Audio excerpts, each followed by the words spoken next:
आप खुल के बात कीजिए कि कल ऐसा तो नहीं कि सरकार जाने के बाद, सरकार बनने के बाद जो है हम अपने विषय पे बात ही ना कर पाए, दलितों के साथ फिर वो शोषण हो, घर जलाए जाएं, उनकी जमीन कब जाए जाए, उनको पीटा जाए, उनको सताया जाए, महिलाओं के रेप हो, हाथरस जैसे कांड हो। और 2 दिन में निराशा हुई कि 1 महीना 10 दिन के बाद उन्होंने कल अपमानित किया, ये दुखद है।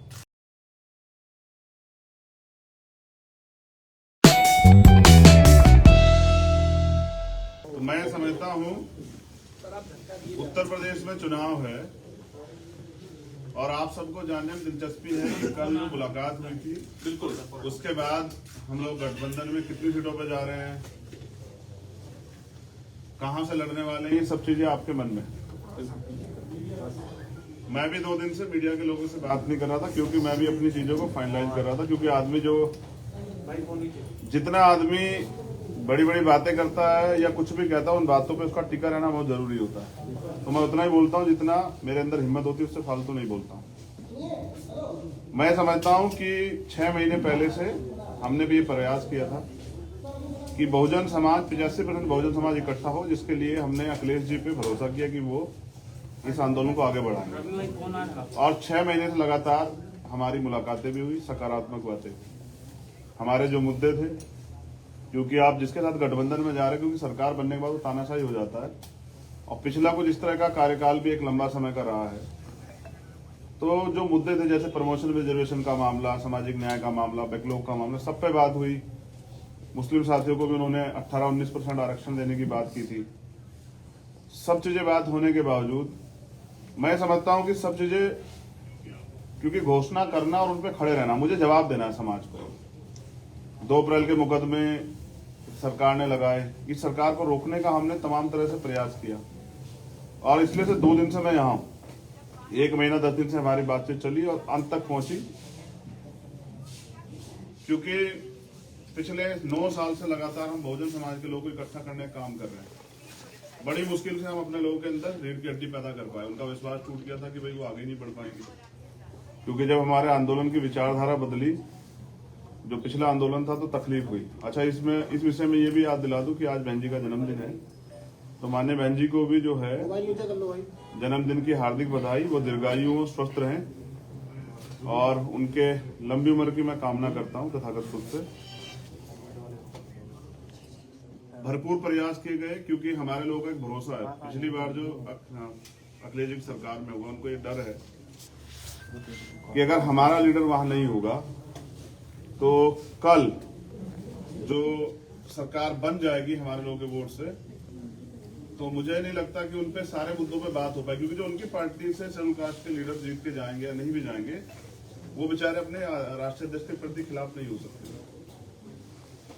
पूरी जिम्मेदारी से 2 दिन यहाँ रहने के बाद, सारी पार्टी कार्यकर्ता बात करने के बाद, सारी चीजों को छोड़ के हमने तय किया कि बीजेपी को रोकना है, किसी भी कीमत पर रोकना है। हम लोग बीजेपी को सत्ता में नहीं आने देंगे, क्योंकि मैं निर्दोष होते 16 महीने जेल में रहा, 100 से ज्यादा मुकदमे। आज भी आप देख लो कि प्रेस को नहीं करने दे रहे हैं, मुख्यमंत्री खुद प्रेस करते हैं, प्रधानमंत्री मास्क उतार के घूमते हैं सारे में। तो बीजेपी ने जो 69,000 शिक्षक भर्ती घोटाले के, इन सबको रोकने के लिए हमने एक कदम बढ़ाया, सकारात्मक रही सब चीजें। लेकिन अंत समय में मुझे लगा कि अखिलेश जी को दलितों की जरूरत नहीं है। वो इस गठबंधन में दलित नेताओं को, दलित लीडरशिप को नहीं चाहते। वो चाहते हैं कि उनको दलित वोट करें। लेकिन मेरा डर ये था कि अगर दलित उनको वोट कर देंगे तो कल जो उनके ऊपर एक आरोप पिछली सरकारों में भी रहा, क्योंकि मान्यवर काशीराम साहब को मैं नेता मानता हूं, उन्होंने भरोसा करके नेताजी को मुख्यमंत्री बनाया, फिर क्या हुआ आपके सामने।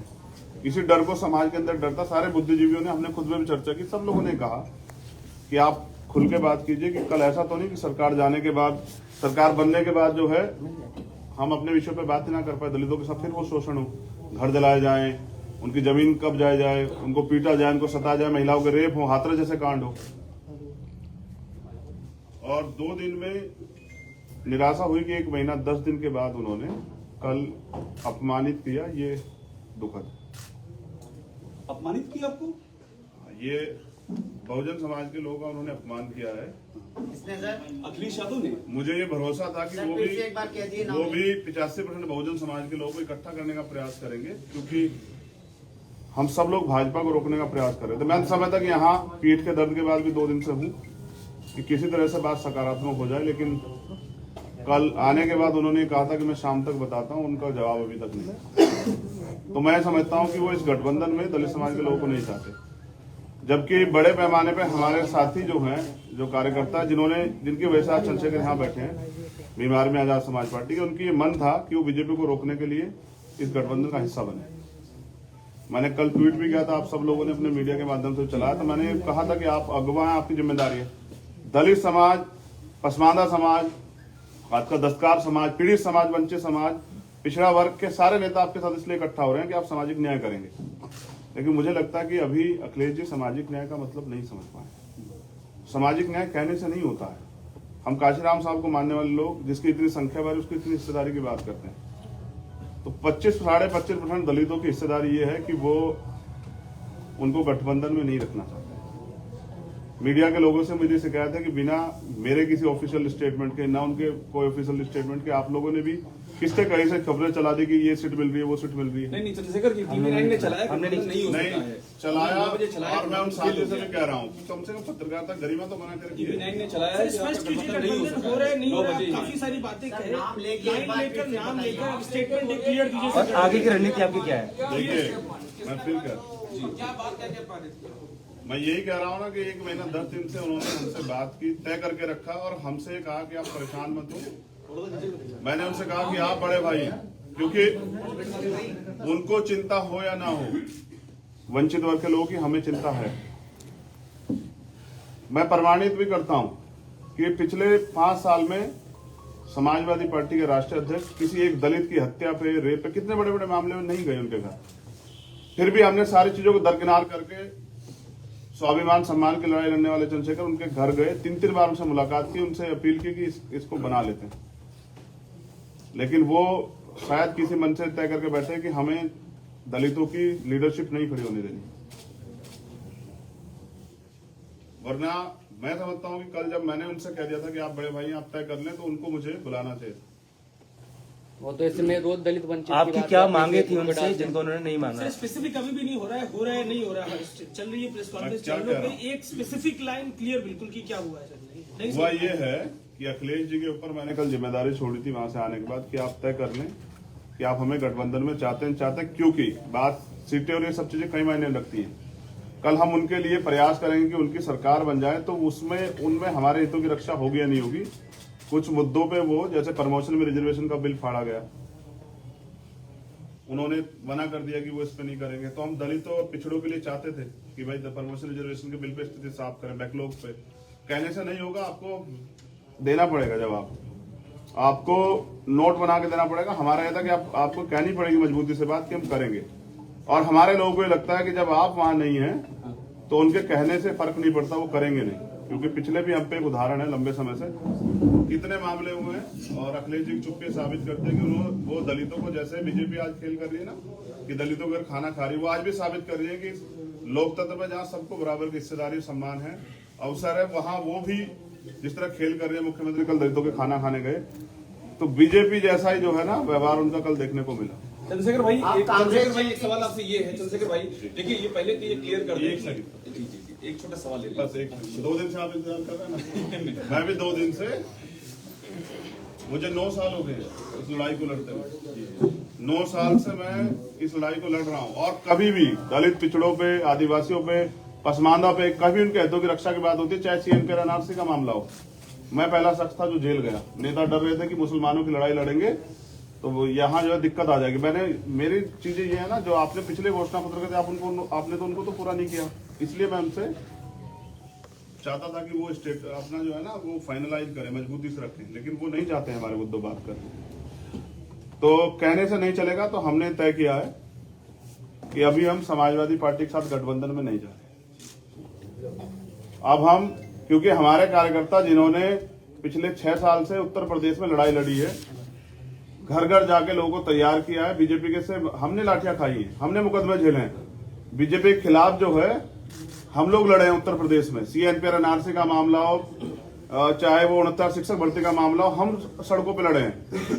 तो मैं समझता हूं कि अपने लोगों के हितों की रक्षा में स्वयं करनी पड़ेगी। मैं 25% दलितों के स्वाभिमान की रक्षा करने के लिए हूं, उनको मैं अपमानित करने के लिए। मैं तो मान्यवर काशीराम साहब को नेता मानता हूं ना, उनको राष्ट्रपति बनाने का अवसर मिला, बीजेपी ने कहा बना देंगे, उन्होंने छोड़ दिया। मेरी लड़ाई विधायक MP बनने की नहीं, लड़ाई सामाजिक न्याय की है। मैंने कल उनके पाले में छोड़ी थी, उनका जवाब नहीं आया। मैं मानता हूं कि वो दलितों का नेतृत्व और दलितों की हितों के मुद्दों पे बात नहीं करना चाहते।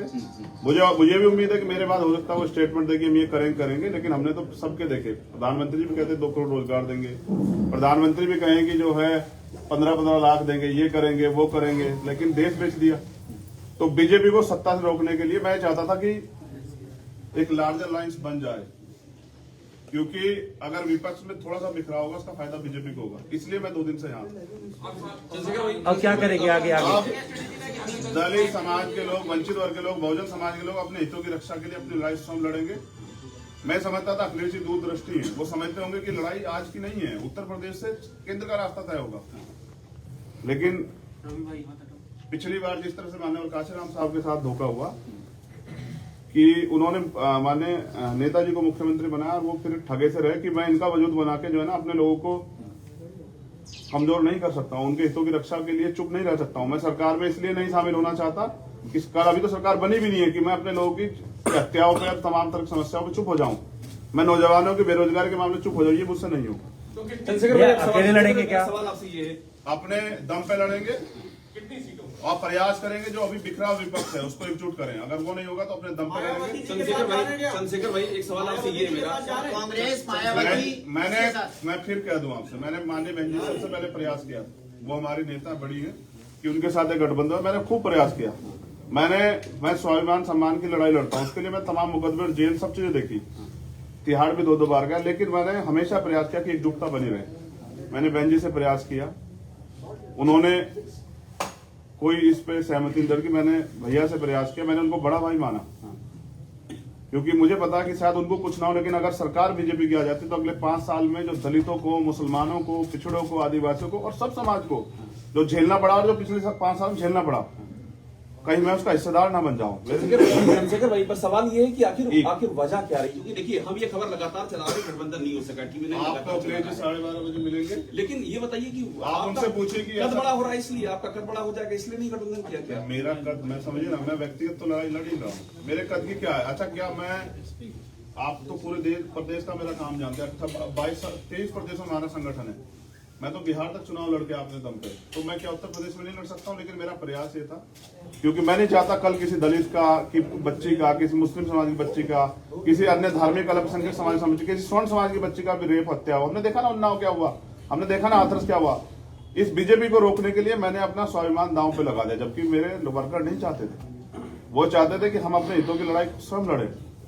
रमण साहब, मेरा एक सवाल आपसे ये है कि आप दूसरे असदुद्दीन ओवैसी हो गए हैं, क्योंकि ओवैसी के साथ भी कोई गठबंधन नहीं कर रहा है, आपको भी कोई अपने प्लेटफॉर्म पे नहीं लाना चाह रहा है। देखिए मैं क्या कह रहा हूँ, जब कोई अपने हितों के लिए लड़ता है ना, तो वो उसको फिर कुछ ना कुछ तो सहना पड़ता। देखिए मैं सत्ता की, मेरी लड़ाई सत्ता कभी थी नहीं, ओवैसी के साथ सत्ता का सहारा लेके व्यवस्था परिवर्तन की लड़ाई थी। सत्ता को मैंने, जब सत्ता की बात चल रही थी ना, लोग चुनाव की तैयारी कर रहे थे, तो मैं आंदोलन लड़ रहा था 2 तारीख को, 2 जनवरी को भोपाल में, जो पिछड़े वर्ग के हितों की रक्षा के लिए उनका आरक्षण जहाँ खत्म किया गया था, सरकार के खिलाफ लड़ रहा था। अभी आपने सर एक महत्वपूर्ण बात कही, विपक्ष को एकजुट करेंगे, तो वो कौन लोग होंगे जिनको आप एकजुट करेंगे? मेरा प्रयास रहेगा, मैं सभी लोगों नाम लेके बताइए सर, नाम लेके। क्या कह रहा हूँ, अब आप अगर आप ये भी सोचते हैं ना कि मुझसे तो नाम लेने की उम्मीद करते हैं, आप जाके उनसे पूछेगा कि आपने ऐसा क्यों किया।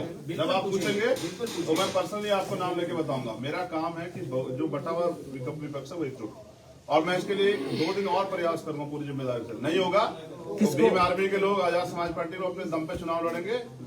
और गलत ये है ना कि मैं आपको अगर बुला के 10 बजे कि पीसी 10 बजे है और आपको 12 बजे तक इंतजार कराऊं तो आपका काम बाधित होगा।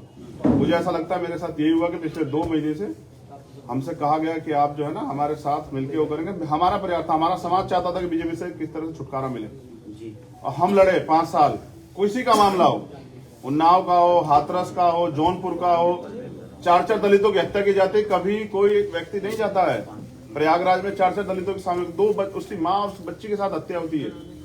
आपने कुछ सीटों की मांग की थी क्या अखिलेश जैसे की? बात हिस्सेदारी की है, जिसकी इतनी संख्या बारी उसकी इतनी हिस्सेदारी। आपको 3 सीटें चंद्रशेखर भाई आपको 3 सीटें दे रहे थे, हमारी जानकारी है, और उसमें 2 सीटें कह रहे थे कि आप उनके सिंबल पे लड़िए। तो मैं क्या कह रहा हूँ, ये आप उनसे पूछेगा कि दे रहे थे या नहीं दे रहे थे। आजाद भाई TV9 का आखिरी सवाल, आजाद भाई TV9 का आखिरी सवाल ये है कि आप किसको अप्रोच करेंगे, प्रियंका जी को, बहन जी को, या फिर अगर बात नहीं बनती तो अकेले कितनी सीटों पर मैंने लड़ेंगे? कहा कि मैंने हमेशा प्रयास किया, लेकिन लड़ाई जो है ना यहाँ इस प्रदेश में महिला सुरक्षा की है। ये लड़ाई इस प्रदेश में हक अधिकार की है, लड़ाई इस देश में बुनियादी है, मुद्दों की राजनीति है। मैं धर्म और उसकी राजनीति में नहीं जाता हूँ कभी, लड़ाई मुद्दों की राजनीति और मुद्दों पे बात नहीं होती। तो प्रियंका जी के साथ जाएंगे। महत्वाकांक्षाएं बहुत बड़ी हो गई है, ऐसी चर्चा पॉलिटिकल करते हुए तमाम इस तरह से आपने स्टैंड रखा है, सपा के लीडरों का भी स्टैंड है, क्या कब ये राजनीति पर पहुंचे जो बात की जा रही है? कोई अजीब मुद्दा है? मुझे बस इतना बताइए कि विधायक बनने के लिए किस उम्र की जरूरत होती है, उसकी सीमा क्या है बताइए। मैं किसी में हूँ, आप बताइए ना, पत्रकार है ना, आप बताइए क्या सीमा होती है एक विधायक का चुनाव लड़ने के लिए। मैं एक बड़े समाज को बिलोंग करता हूँ और मेरे हमको चिंता है। अगर आप ये कहना चाहते हैं कि दलित समाज के लोग अपना प्रतिनिधित्व मांग रहे हैं तो गलत कर रहे हैं, तो ये आपकी गलतफहमी है। इंडिविजुअल राजनीतिक मैं महत्वाकांक्षा फिर क्या कर रहा हूँ, इंडिविजुअल राजनीतिक महत्वाकांक्षा मैं तो जिसको नेता मानता हूँ उन्होंने राष्ट्रपति का पद छोड़ दिया, मैंने उनको बड़ा भाई कहा और मैं इस रिश्ते को निभाऊंगा, लेकिन लड़ाई प्रतिनिधित्व की है, हिस्सेदारी की है। आपके बहुजन समाज के लोग किससे भीख नहीं मांग रहे हैं सर। आपके ऐलान के बाद अगर अखिलेश जी का फोन आता है तब आप क्या करेंगे? अभी आपने कहा अखिलेश जी ने फोन नहीं किया, अगर आपके ऐलान के बाद अखिलेश जी का फोन आता है तब मैंने आप क्या क्या कहा, फोन नहीं किया ना, जिनको जिम्मेदारी लगाई थी उनके साथ बात नहीं की है। दरवाजे बंद हो चुके हैं क्या आपकी तरफ से समाजवादी के लिए? राजनीति में कभी दरवाजे बंद नहीं होते हैं, जो लोग एक दूसरे के खिलाफ मुकदमा कराते हैं वो भी साथ लड़ जाते हैं। मेरा प्रयास ये है कि एक मजबूत आप विपक्ष बनता जो बीजेपी को रोकता, जिसमें सबकी भागीदारी होती है। आप बताओ उनके पास अभी कोई दलित समाज के कोई पार्टी लीडरशिप है क्या? मेरे आज के बाद शायद वो किसी को इकट्ठा करने लग आप जाए। दलित समाज मुस्लिम समाज की बात करते हैं, क्या ओवैसी के साथ आएंगे आप चुनाव लड़ने? अकेले हैं, 1 और 1 11 होते हैं, वैसी के साथ जाएंगे। जो कुछ होगा, आज 2 दिन का समय आपसे लिया है, उसके बाद अपनी बात आपसे रखेंगे, लेकिन कभी भी दलित समाज के सम्मान से खिलवाड़ नहीं होने दूंगा, ना उनके सम्मान से जो है ना खिलवाड़ करने दूंगा।